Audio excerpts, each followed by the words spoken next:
Assalamualaikum, saya Dr. Safuha, pakar laktasi anda. Hari ini saya akan menerangkan atau bercerita tentang konsep supply versus demand. Yang mana konsep supply versus demand ni adalah merupakan konsep yang paling penting bagi semua ibu untuk memahami cara dan juga bagaimana susu dihasilkan supaya bayi dapat menyusu sepenuhnya sepanjang 2 tahun. Dan juga konsep ini adalah sangat penting supaya ibu-ibu bekerja dapat memastikan penghasilan susu yang berterusan. Okey, apa yang dimaksudkan dengan konsep supply versus demand ini? Supply adalah penghasilan, demand adalah permintaan. Maka di mana ada permintaan, di situ ada penghasilan. Itu adalah kata kunci yang ibu kena ingat sampai bila-bila. Okey, apa yang kita perlu buat adalah untuk tingkatkan permintaan payudara kita supaya setiap kali ada payudara, ada permintaan kepada payudara tersebut, maka penghasilan susu akan meningkat. Bagaimana untuk kita meningkatkan permintaan kepada susu ibu ini? Satu, dengan memberi susu ibu secara terus kepada bayi. Yang kedua, dengan mengerapkan ataupun meningkatkan tahap ataupun kekerapan pemerahan susu secara pumping. Yang kedua, yang ketiga dengan membuat power pumping di waktu malam. Dan juga dengan melakukan, yang terakhir adalah dengan melakukan tandem nursing. Okey, saya akan jelaskan satu persatu lah. Okey, dengan yang pertama adalah kekerapan bayi menghisap pada payudara ibu. Okey, jika dahulu kita ataupun kita seringkali diingatkan untuk menyusu anak 2 jam sekali. Okey, sekarang tidak lagi kerana kita telah mengaplikasikan konsep penyusuan di mana ada permintaan. Maksudnya feeding on demand lah. Okay, kita dah tak tengok lagi jam, kita cuma tengok baby for feeding Q. Feeding Q ni saya akan terangkan di episod akan datang. Apa yang saya nak cakap di sini, setiap kali bayi menghisap payudara ibu, ibu ataupun payudara ibu akan menerima rangsangan untuk menghasilkan lebih banyak susu pada waktu itu. Okey, selepas bayi menghisap ataupun sudah hisap kedua-dua ataupun sebelah payudara pada satu masa, payudara yang sebelah lagi telah menghasilkan susu yang sama banyak dengan payudara yang telah dihisap oleh anak tadi.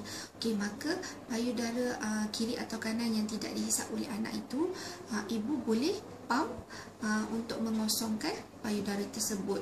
Lebih banyak susu dikeluarkan daripada payudara, maka lebih banyak susu akan dihasilkan. Ini adalah konsep supply versus demand. Okey, yang ketiga kita pergi kepada power pumping. Apa yang dimaksudkan dengan power pumping adalah melakukan meningkatkan kekerapan memerah susu di waktu malam, kerana waktu malam daripada pukul 12 tengah malam hingga jam 5 pagi adalah waktu di mana hormon prolaktin paling tinggi dalam badan seorang ibu. Maka dengan adanya hormon prolaktin, lebih banyak susu dapat dihasilkan.